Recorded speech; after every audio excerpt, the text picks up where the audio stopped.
शाम ढले रास्ते सुनहरे हुए, धूप के धागे बिखरने लगे। पेड़ों की शाखों से गिरती हुई रोशनी जैसे ठहरने लगे।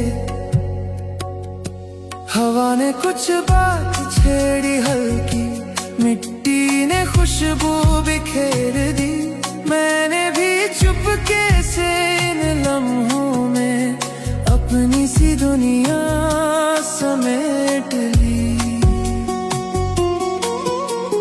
धीमे धीमे ये रंग कहे, रुक जा जरा ये पल यही